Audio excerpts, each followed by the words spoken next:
Students, today we are going to start our unit number 2, and today it is the first poem in unit number 2, 2.1, Try Again.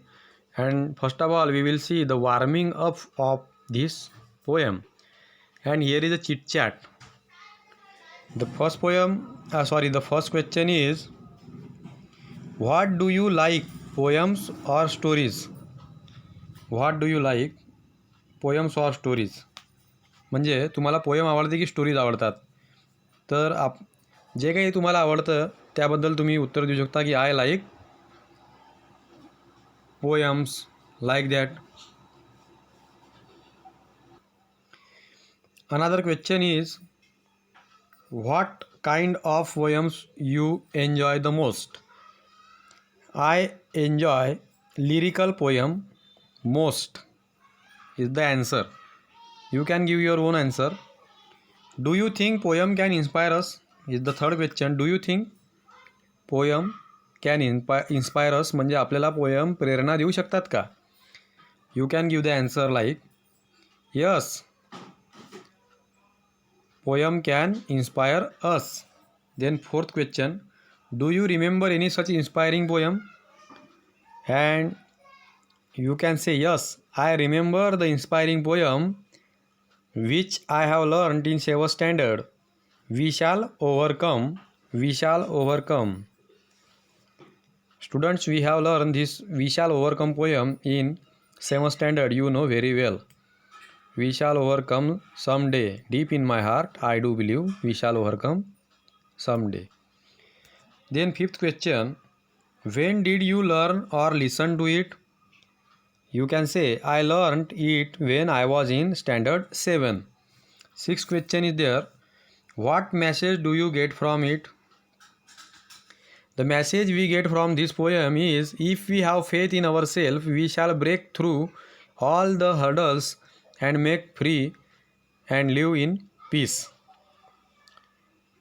Students, you can write your own opinion, you can write your own poem, inspiring poem, and you can write the whole questions answer in your own way. Then form a group of 6 each. From everyone from the group should share an experience or a situation where at first he or she experienced failure but after continuous effort achieved success. म्हणजे आपल्याला 6 विद्यार्थ्यांचा group तयार करायचा आहे आणि त्या ग्रुपमधील प्रत्येकजण शेअर अँड एक्सपिरियन्स म्हणजे अनुभव आपल्याला सांगेल किंवा सिच्युएशन सांगेल, एखादी परिस्थिती सांगेल. Where at first he experience failure म्हणजे सुरुवातीला जेव्हा प्रयत्न केले तेव्हा अपयश आलं, but continuous effort achieve success, परंतु सतत प्रयत्न केल्यामुळे यश मिळालं. अशा प्रकारचा एक्सपिरियन्स प्रत्येक विद्यार्थ्याला सांगायचा आहे. तर मग बीमध्ये काय म्हटलेलं आहे की decide which experience shared in group is remarkable म्हणजे उल्लेखनीय. मग बघा, वर्गामधील प्रत्येक विद्यार्थी स्वतःचा अनुभव सांगेल जेव्हा त्याला पहिल्यांदा अपयश आलं आणि प्रयत्न केल्यानंतर त्याला यश मिळालं. तर decide which experience in group is remarkable, कोणता जो अनुभव होता तो उल्लेखनीय होता हे ठरवायचं आहे. Fill in flow chart with the step taken success, आणि मग ते एफर्ट आपल्याला फ्लो चार्टच्या सहाय्याने पुढे पुढे लिहायचे आहे. तर आता आपण एक एक्सपिरियन्स थोडक्यामध्ये पाहू. तर येथे आपल्याला लिहायचं आहे क्रिकेट. आपण आपल्या इंडियामध्ये खूप फेमस आहे म्हणून क्रिकेटचंच एक्झाम्पल आपण घेऊ. तर अभि नावाचा मुलगा घेऊ आपण. Abhi applied for the selection of the cricket team. सेकंडमध्ये आपल्याला लिहू आपण चार्टमध्ये, though he was good bowler he was not selected in the team. थर्डमध्ये आपण लिहू, though he was not selected in team he tried again and again and he practice every day. मग आपण लिहू या टेबलमध्ये इथल्या की he learn each and every types of bowling like reverse swing, Yorker and in swing, and practice harder and harder. आणि शेवटी लिहू आपण with and finally with great efforts he was selected in team when he applied next time.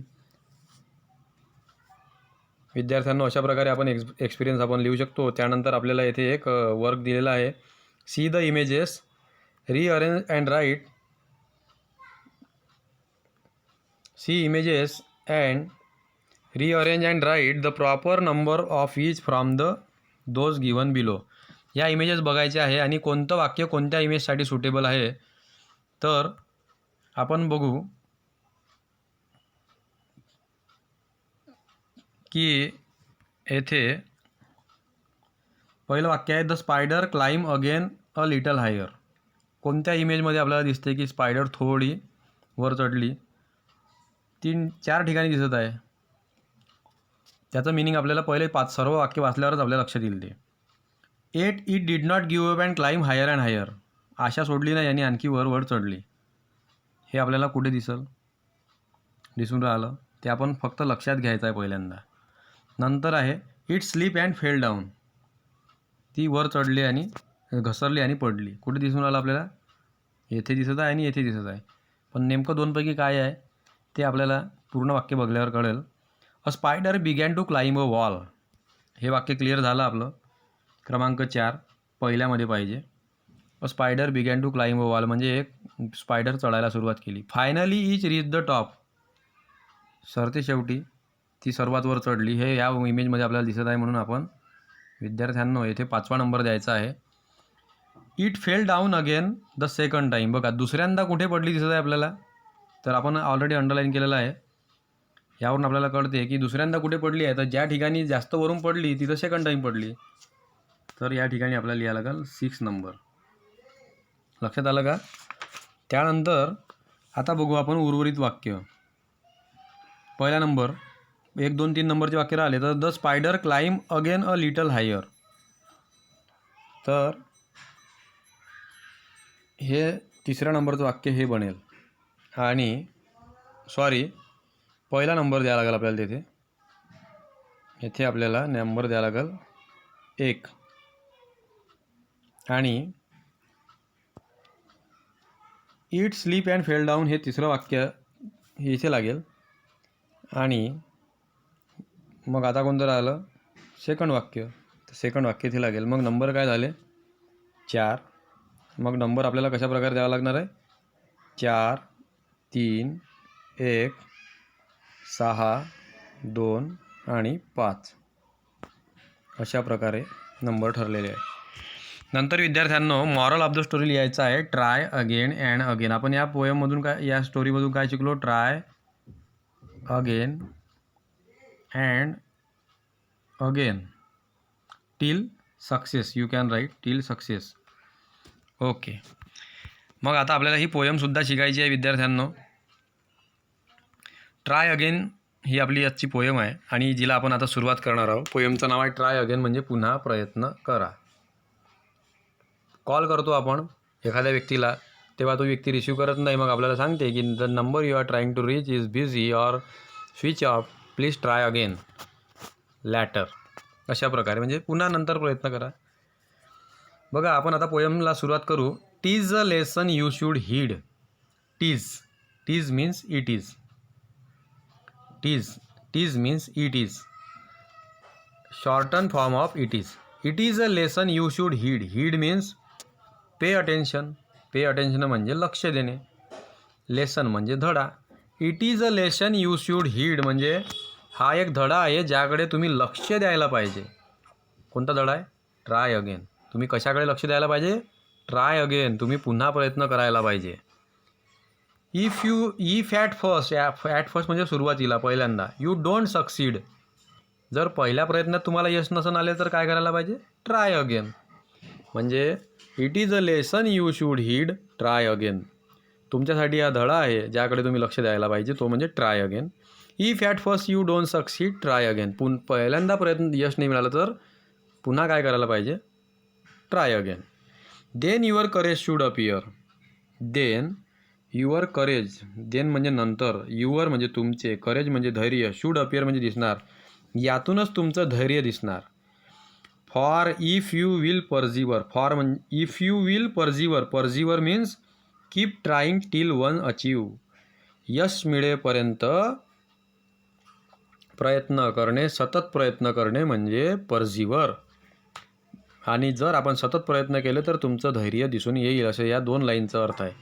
You will conquer, you will म्हणजे तुम्ही, conquer म्हणजे जिंकणार. Never fear, घाबरू नका, कधीच घाबरू नका. You will conquer, never fear, try again म्हणजे विजय तुमचाच होईल. घाबरू नका, फक्त पुन्हा प्रयत्न करा. Once or twice do you should fail. Once or twice म्हणजे एकदा दोनदा. दो म्हणजे जरी. यू शूड फेल, जरी तुम्ही फेल झाले तरी, जरी तुम्हाला अपयश आलं म्हणजे 1-2दा जरी तुम्हाला अपयश आलं, ट्राय अगेन, तरी पुन्हा प्रयत्न करा. If you would at last prevail. If you would at last, at last म्हणजे शेवटचा, प्रिवेल म्हणजे प्रयत्न, प्रिवेल म्हणजे प्रयत्न. If you would at last prevail, जरी तुमचा हा शेवटचा प्रयत्न असेल तरी ट्राय अगेन, पुन्हा प्रयत्न करा. म्हणजे त्याला शेवटचा नका देऊ, अपयश आल्यानंतर पुन्हा प्रयत्न करा. If you strive, strive means प्रयत्न करणे, try hard, struggle. If you strive it is no disgrace. Disgrace म्हणजे अपमान, अपमान, कमीपणा, शेमफुल, लाजिरवाणं वगैरे आपण डिसग्रेसला म्हणू शकतो, लाजिरवाणं.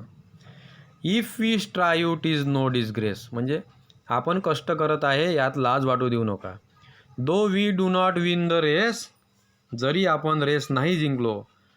What should we do in that case, मग अशावेळी आपण काय करायचं? ट्राय अगेन म्हणजे प्रयत्न करणे हे काही लाजिरवाणी गोष्ट नाही. Though we do not win the race, जरी आपण रेस जिंकलो नाही. What should we do in that case, अशावेळी आपण काय करायचं? ट्राय अगेन म्हणजे पुन्हा प्रयत्न करायचा, शर्यतीत पुन्हा भाग घ्यायचा. If you find your task is hard. If you find, जर तुम्हाला वाटतं युअर टास्क, टास्क म्हणजे काम, इज हार्ड म्हणजे कठीण आहे, तुम्ही करत असलेले काम खूप कठीण आहे, असं जर तुम्हाला वाटत असेल, ट्राय अगेन, पुन्हा प्रयत्न करा, खूप प्रयत्न करा. Time will bring you your reward. Time म्हणजे वेळ, विल ब्रिंग म्हणजे आणणार, युअर रिवॉर्ड म्हणजे तुमचा पुरस्कार मिळणारच आहे तुम्हाला विशिष्ट वेळी. जर तुम्ही सतत प्रयत्न करत असले तर तुम्हाला एक ना एक दिवस यश मिळेल. पण काय करायचं आहे तुम्हाला? Try again. All that over, all that other folk, folk म्हणजे पीपल, फॉल्क म्हणजे PEOPLE, लोक. All that other folk can do म्हणजे इतर लोक जे करू शकतात. Why with patience may not you, patience म्हणजे धैर्य, मे नॉट यू म्हणजे तुम्ही का नाही. जर इतर लोक ते करू शकतात तर तुम्ही का नाही करू शकत. Only keep this rule in view, view म्हणजे दृष्टिकोन, लक्षात ठेवा.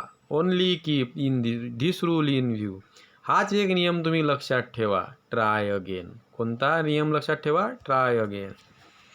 So student, it is a very important, very helpful and very motivative poem.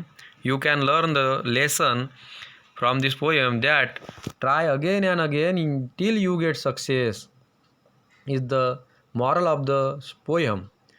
And the poet asking us, W.E. Hickson is asking us to try again and again. One day you will definitely get success in whatever your goal and whatever you want to achieve or whatever you want to achieve in your life, you will definitely try again and again to achieve this, is the moral of the or the lesson of the poem we should learn from the poem.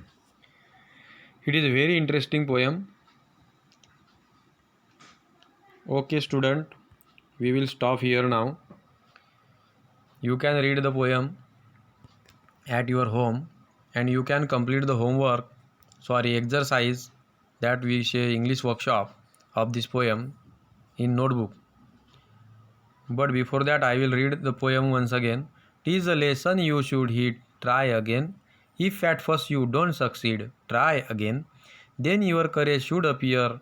For if you will persevere, you will conquer, never fear. Try again. Once or twice though you should fail, try again. If you would at last prevail, try again. If we strive, 'tis no disgrace, though we do not win the race. What should we do in that case? Try again. If you find your task is hard, try again. Time will bring you your reward. Try again. All that other folk can do, why with patience may not you? Only keep this rule in view, try again." Okay, student, you can also read this poem in this way, and we will stop here.